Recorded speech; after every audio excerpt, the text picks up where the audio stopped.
ഭാര്യ ഭർത്താക്കന്മാരായി. അതങ്ങോട്ട് സഹിക്കുന്നില്ല.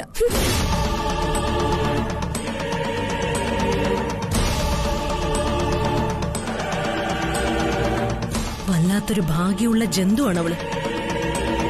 ആ സമയത്ത് അവൾ എന്തിനാ അവിടേക്ക് വന്നത്? അതോ ശ്രീയേട്ടൻ വരില്ലെന്ന് അവള് മുൻകൂട്ടി അറിഞ്ഞോ? എന്തോ ഒരു കള്ളക്കളി ഇതിന്റെ പിന്നിൽ നടന്നിട്ടുണ്ടെന്നാ എന്റെ ബലമായ സംശയം. അല്ല മായേച്ചി, സത്യത്തിൽ ഈ ശ്രീയേട്ടൻ എന്താ പറ്റിയത്? ഇതുവരെ മായേച്ചിയെ ശ്രീയേട്ടൻ വിളിച്ചില്ലേ?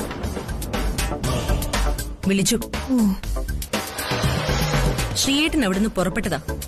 കുറച്ചു ദൂരം വന്നപ്പോ വണ്ടി ആക്സിഡന്റ് ആയി. പിന്നെ അത് പോലീസ് കേസുമായി. പാതിരാത്രി വരെ പോലീസ് സ്റ്റേഷനിലായിരുന്നു. അയ്യോ, അതുകൊണ്ടാ വരാൻ പറ്റാതിരുന്നത്. എന്തായാലും നാളെ വരുമല്ലോ. വരട്ടെ. എനിക്കതല്ല മായച്ചി അത്ഭുതം. അമ്മ അവളോട് ക്ഷമിച്ചതാ. ഡിക്ക് അവളുടെ കഴുത്തിൽ മാല ഇട്ടപ്പോ അമ്മയുടെ മുഖം ഞാൻ പ്രത്യേകം ശ്രദ്ധിച്ചതാ. ആ മുഖത്ത് ഭയങ്കര സന്തോഷമായിരുന്നപ്പോ. അവളുടെ മുന്നില് അമ്മ അല്ലെങ്കിലും വെണ്ണയല്ലേ, അലിഞ്ഞു പോവും. അവൾ അമ്മയോട് 2 സോറി പറഞ്ഞ് കരഞ്ഞു കാണിച്ച അമ്മ എല്ലാം മറക്കും. അതെനിക്ക് ഉറപ്പാ.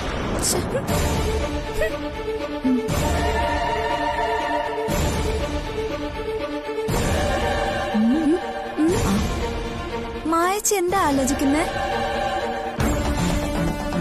നമ്മൾ അവരെ അകറ്റാൻ എത്രമാത്രം ശ്രമിക്കുന്നുവോ അത്രമാത്രം അവര് തമ്മിൽ അടുത്തുകൊണ്ടിരിക്കുക. ഓരോരോ സന്ദർഭങ്ങള് ദൈവം തന്നെ അവർക്കായിട്ട് ഉണ്ടാക്കി കൊടുത്തുകൊണ്ടിരിക്കുക. എന്താ അതിനർത്ഥം? നമ്മള് വിചാരിക്കും പോലെ അത്ര പെട്ടെന്നൊന്നും അവൾ ഈ വീട്ടിൽ നിന്ന് ഇറങ്ങിപ്പോകാൻ പോകുന്നില്ല. അമ്മയുടെ മനസ്സില് അവളോടുള്ള വിരോധം ഒരു തീയായി കത്തിക്കാൻ നമുക്ക് കഴിഞ്ഞിരുന്നു.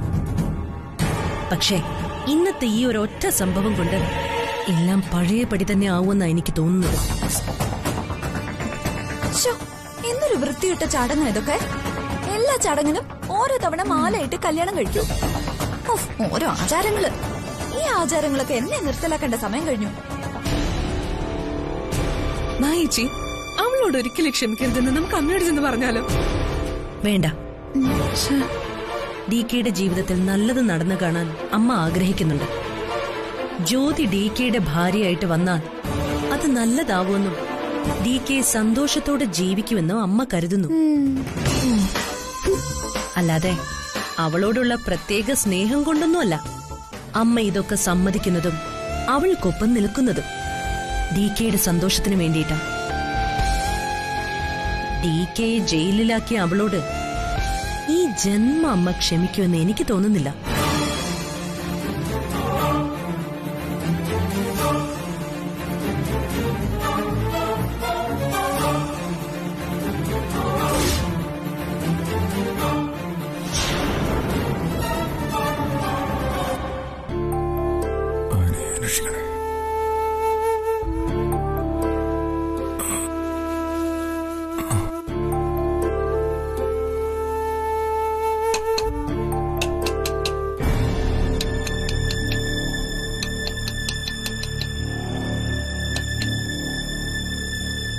ആരാത്?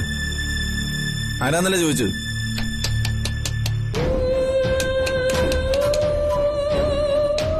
ആരാത്? പുറത്തെ കോളിംഗ് ബെല്ല് വെച്ചിട്ടുണ്ട്. ആരായാലും അവിടെ വന്ന് വിളിക്കണം. അല്ല, പാതിരാത്രിക്ക് ജനൽ വന്ന് തട്ടുകയല്ല വേണ്ടത്.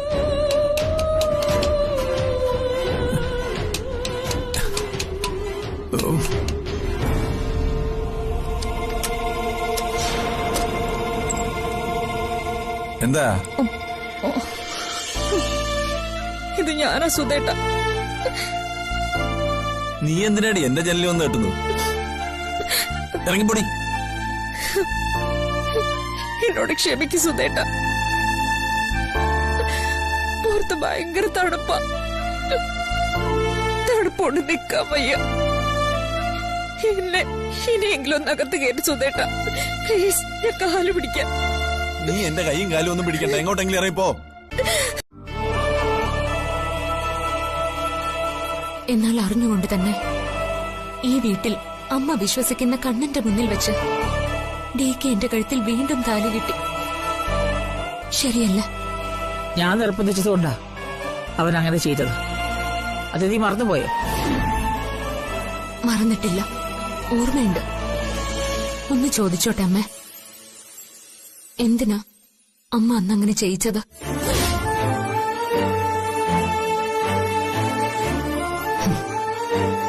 മറുപടി പറയാൻ പറ്റുന്നില്ല അല്ലേ? പക്ഷെ എനിക്കറിയാം, ഈശ്വരന അമ്മയെ കൊണ്ടത് തോന്നിപ്പിച്ചത്. അതൊരിക്കൽ മാത്രം സംഭവിച്ചതാണെന്ന് കരുതി അങ്ങ് മറക്കാം. പക്ഷെ ഇന്ന് സംഭവിച്ചതോ, സീതാരാമന്മാരായി പരസ്പരം വീണ്ടും മാലയിടേണ്ടി വന്നു. ആരുടെ വിധി അമ്മ അത്?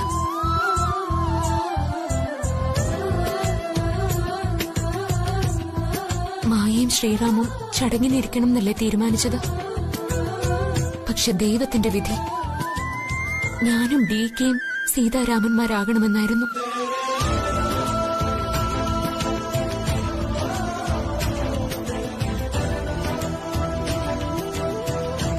ഇതിന്റെയൊക്കെ അർത്ഥം എന്താ അമ്മ?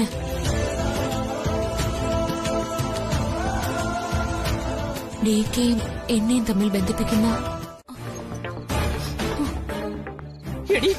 എടി വൃത്തിയിട്ടവളെ, നീ കൂടെ നിന്ന് കാല് വാരിയല്ലേ? ഞാൻ ആരുടെയും കാല് വാരിയിട്ടൊന്നുമില്ല. എന്നിട്ടാണോ എനിക്ക് ഗതികേട് വന്നത്? വല്ലാത്ത കൊതുകടി കൊണ്ട് ഞാൻ പുറത്ത് കിടക്കുന്നു. നാശം മുഴുവൻ വരുത്തി വെച്ച് നീ സുഖമായിട്ട് അകത്തു. അതിനിപ്പോ ഞാൻ എന്ത് ചെയ്യാനാ? എങ്ങനെയെങ്കിലും എന്നെ തിരിച്ചകത്ത് കയറ്റാനുള്ളൊരു വഴി നോക്ക്. ഞാനിപ്പോ എന്ത് വഴി നോക്കാൻ അമ്മ? അമ്മ തന്നെ പോയി അച്ഛന്റെ കാല് പിടിക്ക്, അതേ ഉള്ളു വഴി.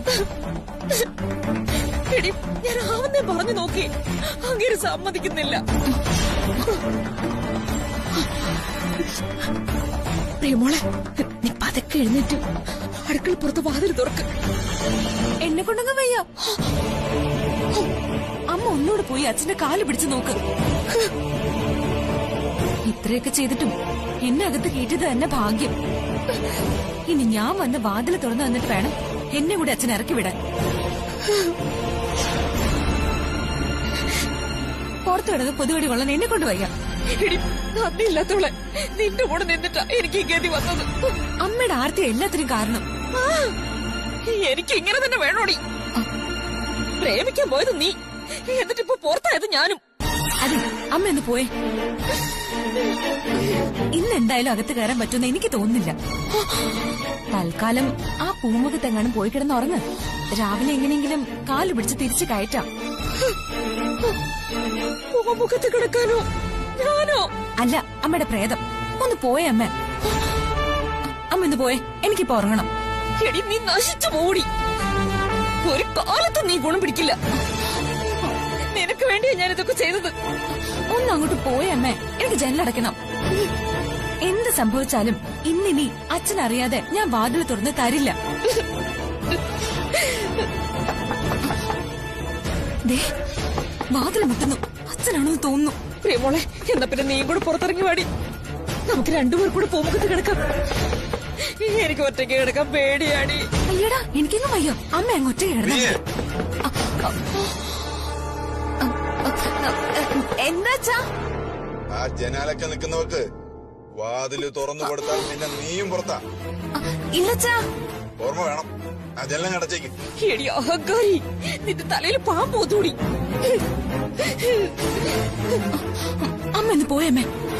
അടക്കില്ല എടി, ജനൽ അടക്കില്ലടി. ഓ അടക്കില്ല. അതിനല്ലേ അമ്മാവൻ അവിടെ ഉള്ളത്. വേണ്ടത് എന്താണെന്ന് വെച്ചാൽ അമ്മാവൻ തന്നെ അങ്ങ് ചെയ്താൽ മതി. നീ എന്തുവാടാ ഈ പറയുന്നേ?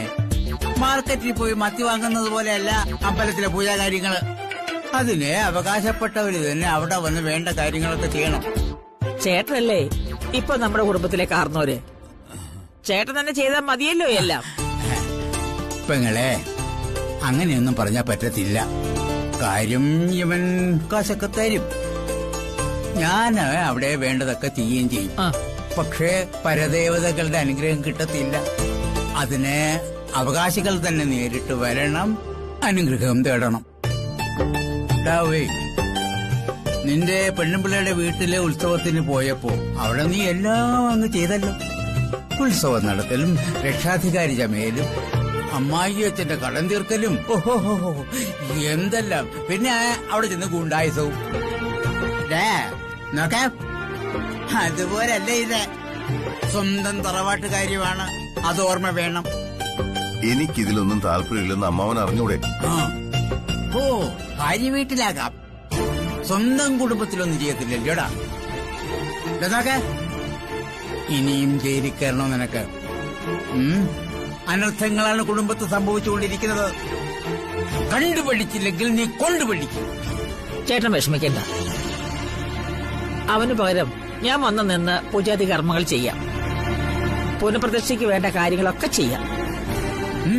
ആരെങ്കിലും ഒക്കെ വന്നാ മതി. എന്നാ പിന്നെ ഒരു കാര്യം ചെയ്യും, പോയി റെഡി ഇട്ടുവാ. നീ ഇപ്പൊ തന്നെ പോണം. ഇപ്പൊ തന്നെയോ? ആ, പിന്നെ 2 ആഴ്ച കഴിഞ്ഞിട്ടല്ലോ പോന്നെ. ഇടി പത്മാവതി, നാളെ രാവിലെ ശ്രീകോവിലിന്റെ താക്കോൽ വാങ്ങാനുള്ളതാ. മോനെ, എന്നാ പിന്നെ ഞാൻ പോയിട്ട് വരാം. അമ്മ ഒറ്റയ്ക്കോ? ഞാൻ ഒറ്റയ്ക്ക് മതി. എന്തെങ്കിലും ആവശ്യമുണ്ടെങ്കിൽ ഐ കോൾ യു. ചേട്ടാ, ചേട്ടൻ നിക്ക്, ഞാൻ ഇപ്പൊ റെഡി ആയിട്ട് വരാം. പെട്ടെന്ന് റെഡി ആയിട്ട് വാ. ഒരു ചടങ്ങിൽ നിന്ന് അയാളെ മാറ്റി നിർത്താം. അതിനുവേണ്ടി നിങ്ങളൊക്കെ പരമാവധി ശ്രമിക്കുകയും ചെയ്തു. എന്നെ ഒഴിവാക്കി നിങ്ങൾ എല്ലാരും കൂടി പൂജയ്ക്ക് പോയി. മായ, നിന്നെയും ശ്രീരാമനെ എടുത്ത് പൂജ ചെയ്യാനാണല്ലോ ആദ്യം തീരുമാനിച്ചത്. എന്നിട്ട് കറക്റ്റ് സമയത്ത് അവിടെ എത്താൻ ശ്രീരാമന് കഴിഞ്ഞോ? അപ്രതീക്ഷിതമായിട്ടാണെങ്കിലും എനിക്ക് അവിടെ എത്തിച്ചേരാനും പറ്റി. എന്തുകൊണ്ടാ അത്? വിധി. നമുക്ക് ചുറ്റും സംഭവിക്കുന്നതെല്ലാം നമ്മുടെ ഇഷ്ടം പോലെ ആകണമെന്ന് നമ്മൾ വിചാരിക്കും. പക്ഷെ ഒരിക്കലും അങ്ങനെ സംഭവിക്കില്ല.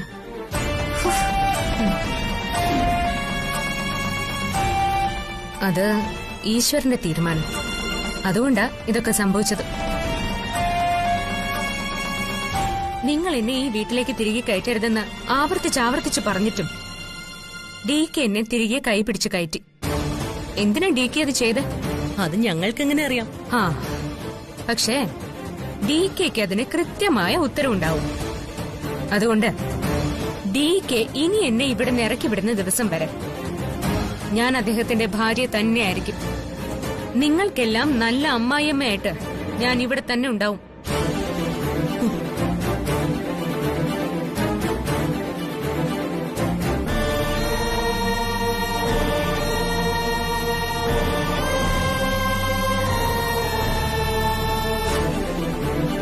അമ്മ, ഞാൻ തെറ്റ് ചെയ്തിട്ടില്ല എന്ന് ഉറപ്പുള്ളതുകൊണ്ട് തന്നെയാണ് DK എന്നെ തിരികെ കയറ്റിയെന്ന എന്റെ വിശ്വാസം. അമ്മ ധൈര്യമായിട്ട് പോയിട്ട് വാ. അതുവരെ ഞാനും എന്റെ മരുമക്കളും ഇവിടെ സന്തോഷമായിട്ട് തന്നെ ജീവിക്കും. വൺ ടൈം കൂടെ നിന്നെ ഞാൻ വിശ്വസിക്കുന്നു. പാമ്പിന്റെയും ഗീരിയുടെയും കുഞ്ഞുങ്ങളെയും എല്ലാം കൂടെ ഒരു കൂടെ കിടത്തിട്ടാ ഞാൻ പോകുന്നത്. അമ്മ വിഷമിക്കണ്ട, ഇവിടെ ഒരു കുഴപ്പം ഉണ്ടാവില്ല. എല്ലാം ഞാൻ നോക്കിക്കൊള്ളാം. നോ, നിന്നോട് ഞാൻ കുറച്ച് ക്ഷമിച്ചു എന്ന് കരുതി ഈ വീട് നിന്നെ ഏൽപ്പിച്ചിട്ട് പോകാൻ ഞാൻ ഉദ്ദേശിക്കുന്നില്ല.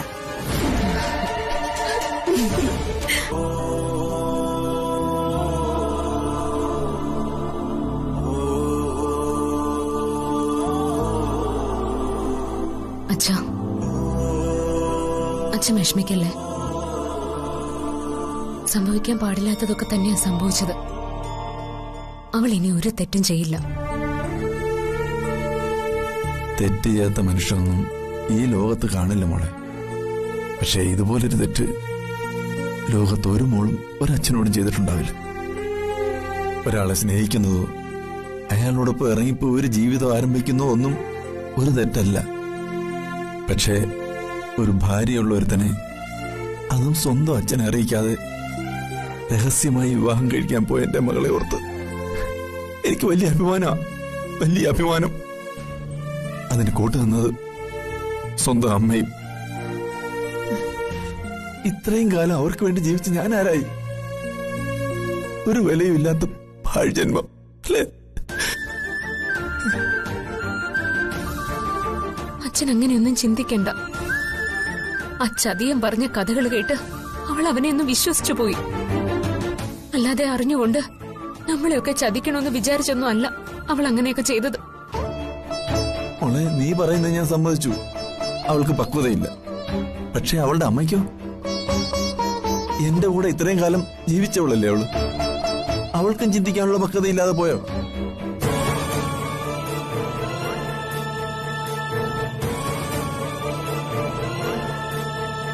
കഴിഞ്ഞു പോയതിനെയൊക്കെ കുറിച്ച് ആലോചിച്ച് വിഷമിച്ചിട്ട് എന്താ വെച്ചാ കാര്യം? അവൾക്ക് നല്ല വിഷമമുണ്ട്. ദേ, അച്ഛൻ ഇനി അവളെ ഒന്നും പറയല്ലേ. ഞാനിനി എന്തു പറയാൻ? എനിക്കിനി ആരോടും ഒന്നും പറയാനുമില്ല, ആർക്കു വേണ്ടി ഒന്നും ചെയ്യാനുമില്ല. എങ്ങനെയെങ്കിലും ഈ ജന്മം ഒന്ന് തീർന്നു കിട്ടിയാൽ മതിയെന്നാ ഇപ്പൊ എന്റെ പ്രാർത്ഥന.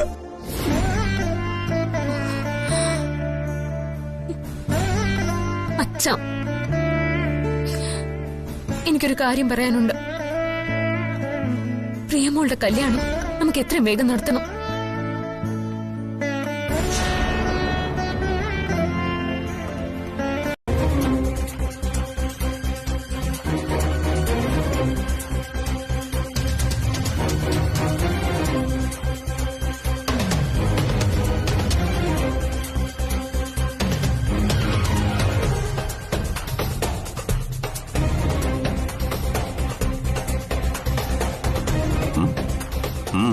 എന്താ നോക്കുന്നത്? ഒരു സംശയം കൊണ്ട് നോക്കിയതാ. എന്ത് സംശയം? നിങ്ങൾക്ക് ഞാനല്ലാതെ വേറെ ഭാര്യമാരെന്തെങ്കിലും ഉണ്ടോ? എന്താ എന്താ നീ ചോദിച്ചേ? ഞാനല്ലാതെ വേറെ ഏതെങ്കിലും സ്ത്രീയായിട്ട് വല്ല ബന്ധം ഉണ്ടോന്ന്.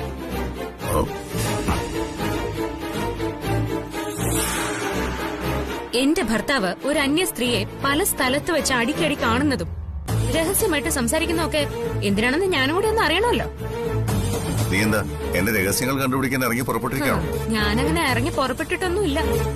പക്ഷെ ദൈവം എന്നെ കാണിച്ചു, അതുകൊണ്ടാ ചോദിച്ചത്. ദൈവം കാണിച്ചെന്ന്? എന്ത് കാണിച്ചു? തെളിവ്. എന്ത് തെളിവ്? നീ കാര്യം പറ. നിങ്ങളും മറ്റൊരു സ്ത്രീയും കൂടി ഒരിടത്ത് നിന്ന് രഹസ്യമായിട്ട് സംസാരിക്കുന്നതിന്റെ തെളിവ്. നീ വെറുതെ അനാവശ്യം പറയരുത്.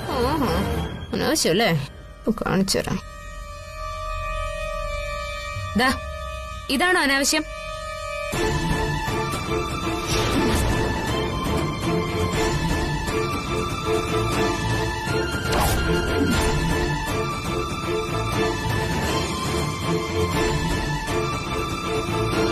ഈ സ്ത്രീ ആരാ? ഇവരെ എന്തിനാ നിങ്ങൾ അടിക്കടി കാണുന്നത്? അല്ലെങ്കിൽ ഇവരെന്തിനാ നിങ്ങളെ തേടി ഇടയ്ക്കിടെ വരുന്നത്? സത്യം പറ ഹിറ്റ്ലറെ, എന്താ നിങ്ങളും ഇവരുമായിട്ടുള്ള ബന്ധം?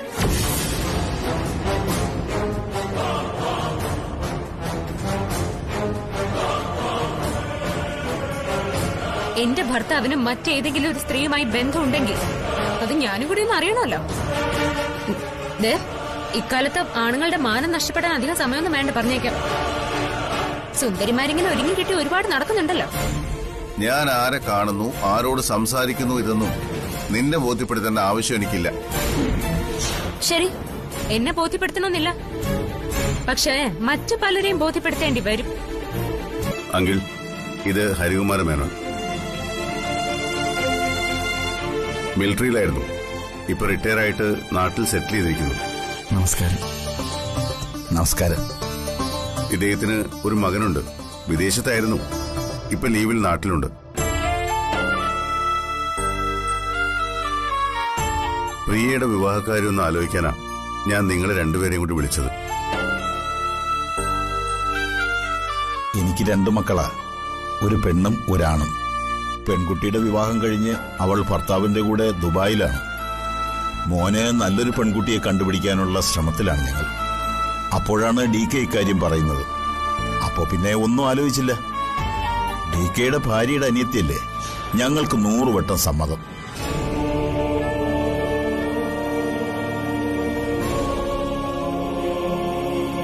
അങ്കിൾ, പ്രിയയ്ക്ക് നല്ലൊരു പയ്യനെ വേഗം കണ്ടുപിടിക്കണം. ആ കല്യാണത്തിന് വരുന്ന മുഴുവൻ ചെലവും ഞാൻ വഹിക്കും. പക്ഷെ കല്യാണം കഴിഞ്ഞ് പ്രിയ ആ വീട്ടിൽ നിന്ന് ഇറങ്ങിക്കഴിഞ്ഞാൽ ഉടൻ ജ്യോതി അങ്കിൾ തിരികെ കൊണ്ടുപോയിരിക്കണം.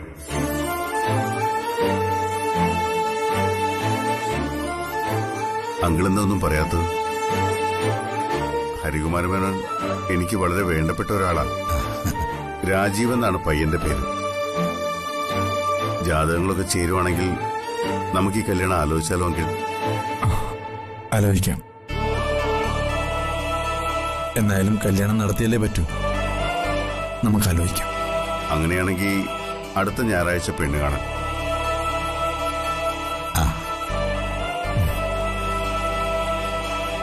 പെണ്ണിനും ചെറുക്കനും ഇഷ്ടപ്പെട്ടാൽ ഉടനെ കല്യാണം. എന്തു പറയുന്നു? എനിക്ക് സമ്മതം. ഇനി കാര്യങ്ങൾ തീരുമാനിച്ച് എന്നെ അറിയിച്ചാ മതി. എനിക്ക് ബാങ്കിലൊന്ന് പോകണം. എന്നാ ഞാൻ ഇറങ്ങട്ടെ DK. സുധാകരനാരെ, ഞായറാഴ്ച ഞാനും ഭാര്യയും മോനും കൂടി ഔദ്യോഗികമായി പെണ്ണ് കാണാൻ വരാം. അങ്ങനെ ആവട്ടെ. എന്തെങ്കിലും മാറ്റമുണ്ടെങ്കിൽ DK എന്നെ വിളിച്ചെന്ന് അറിയിച്ചാ മതി. ഒരു മാറ്റവും എല്ലാം അവളുടെ എല്ലാ കാര്യവും നിങ്ങൾക്കറിയാം. എന്നിട്ടും എന്റെ അനിയത്തിക്ക് വേണ്ടി നിങ്ങൾ കല്യാണം ആലോചിച്ചു.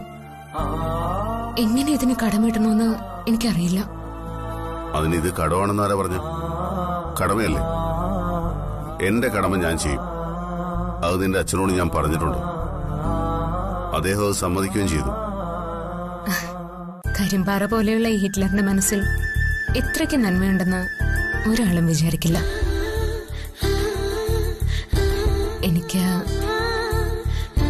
എനിക്ക് നിങ്ങളോട്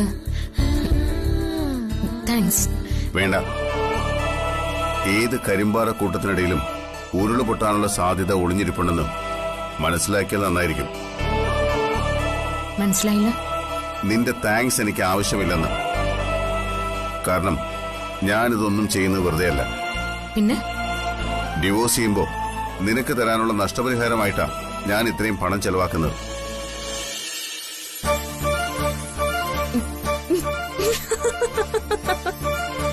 നീ എന്താ ചിരിക്കുന്നത്? അതിന് ചിരിക്കാൻ ഞാൻ തമാശയൊന്നും പറഞ്ഞില്ലല്ലോ. പറഞ്ഞില്ലേ? അപ്പൊ പിന്നെ ഈ പറഞ്ഞതൊക്കെ തമാശ അല്ലാതെ പിന്നെന്താ? ഒരു കാര്യം ഞാൻ പറയാം.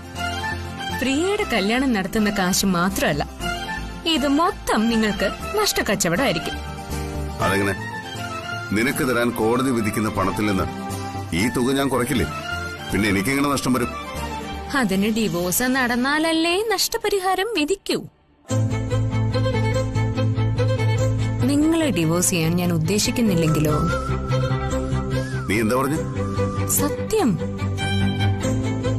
ഞാൻ എന്തായാലും നിങ്ങളെ വിട്ട് എങ്ങും പോവില്ല ചേട്ടാ. മരണം വരെ ഞാൻ ഇവിടെ തന്നെ ഉണ്ടാവും. എനിക്കിപ്പോ നിങ്ങളോട് ഒടുക്കത്തെ പ്രേമമല്ലേ, കാട്ടാക്കാലിപ്പ് പ്രേമം. ഇപ്പൊ മനസ്സിലായല്ലോ നിങ്ങൾക്കിത് മുഴുവൻ നഷ്ടക്കച്ചവടമാണെന്ന്. ഈ ജീവിതത്തിൽ ഇങ്ങോട്ട് നോക്കേ, ഈ ജീവിതത്തിൽ നിങ്ങൾ എന്നും ഒരു നഷ്ടക്കച്ചവടക്കാരനായ ഹിറ്റ്ലറെ. അത് മനസ്സിലാക്കാൻ നിങ്ങൾക്ക് കുറച്ചുകൂടി സമയം വേണ്ടിവരും.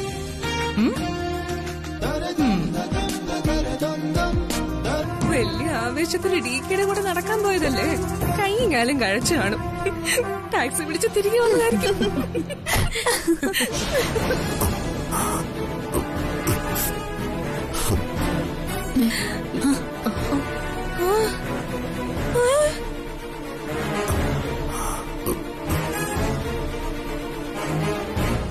നോക്കി സ്റ്റെപ്പേ. DKക്ക് ഇത് എന്തു പറ്റി? എന്താ DK എന്തു പറ്റി? അയ്യോ, കൈയും കാലും ഒക്കെ കെട്ടിവെച്ചിരിക്കുന്നല്ലോ. ആക്സിഡന്റ് വല്ലതും പറ്റിയോ? ഞാനും കൂടി പിടിക്കാം. വേണ്ട വേണ്ട, മാറി നിൽക്കാം അങ്ങോട്ട്. എന്റെ ഭർത്താവിനെ പിടിക്കാൻ എനിക്കറിയാം. അവിടെ മാറി നിന്നാ മതി. ഹിറ്റ്ലറെ, വേദനിക്കുന്നുണ്ടോ? സാരമില്ല, ഞാൻ പിടിച്ചോളാട്ടോ. ഓ, എന്താ DK പറ്റിയത്? ഇവളെന്താ DK ചെയ്തത്? പതിവില്ലാതെ ഇവള് കൂടെ വന്നപ്പോഴേ ഞങ്ങൾ കരുതിയതാ ഇന്ന് എന്തെങ്കിലും സംഭവിക്കുമെന്ന്. അമ്മ ഇവിടെ ഇല്ലാത്തതിന്റെ സ്വാതന്ത്ര്യത്തിൽ DKയുടെ ജീവിതം എടുത്ത് പന്താടാൻ ശ്രമിക്കാമെന്ന് നീ കരുതണ്ട.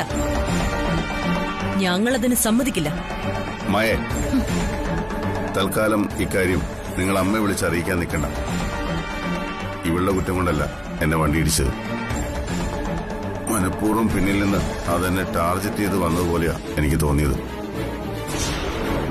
അബദ്ധത്തിൽ മുട്ടിയതായിരുന്നെങ്കിൽ അപകടം സംഭവിച്ച ഉടനെ അവർ വണ്ടി നിർത്തിയേനെ.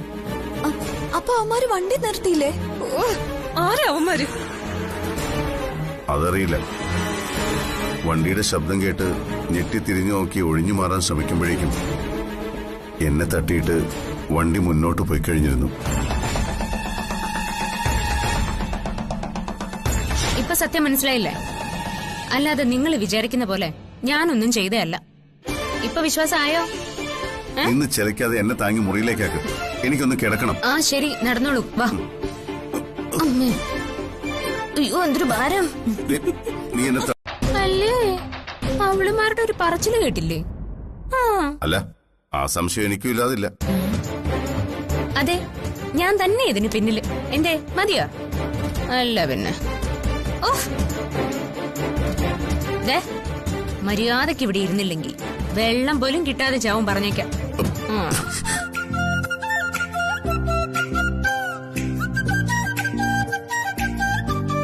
ഇപ്പൊ കുടിക്കാൻ വല്ലതും വേണോ ചേട്ടാ? വേണ്ട, നിന്നെ എനിക്ക് അത്ര വിശ്വാസം പോരാ.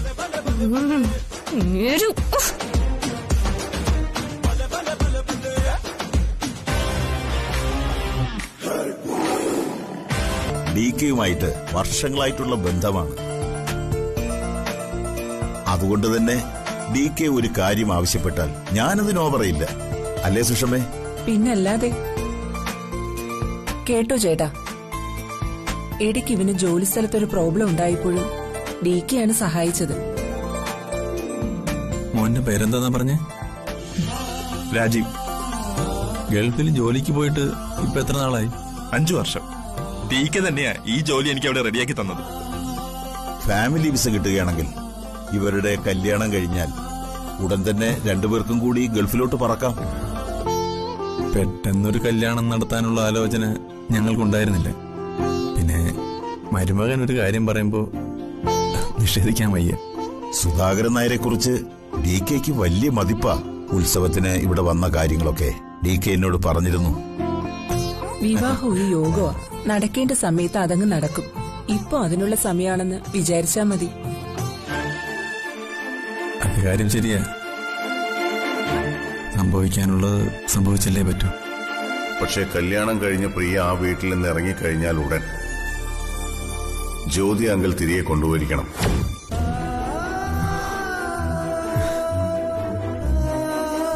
ഇങ്ങനൊരാലോചനയെപ്പറ്റി DK എന്നോട് പറയാനും ഞങ്ങളിപ്പോ ഇവിടെ വന്നതും എല്ലാം ഒരു നിമിത്തം തന്നെയാ.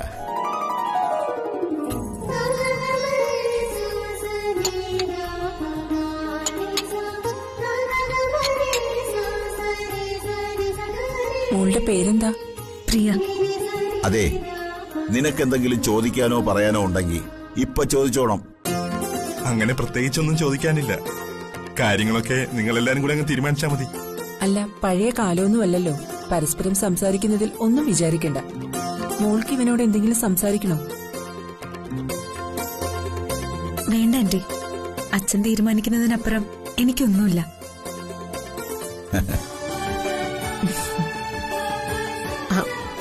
അവൾക്കങ്ങനെ പ്രത്യേകിച്ചൊരു ഇഷ്ടമില്ല. ഞങ്ങൾ തീരുമാനിക്കുന്നത് അവളുടെ ഇഷ്ടം. മോൾക്ക് പിന്നെ ഇഷ്ടമായോ?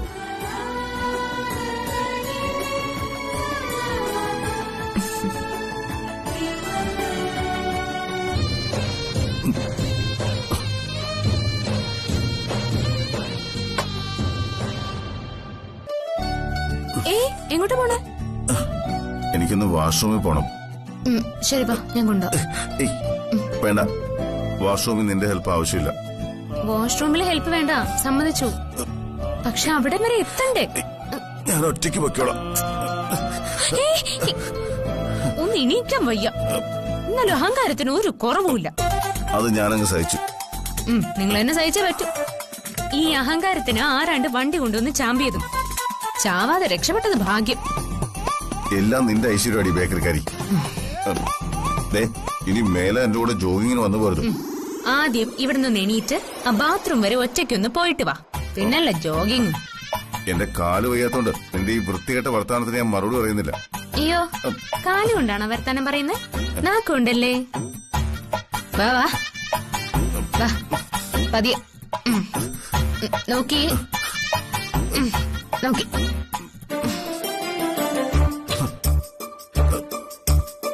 നില്ല് നീ ഇത് എങ്ങോട്ട് തള്ളി കയറി പോവാ?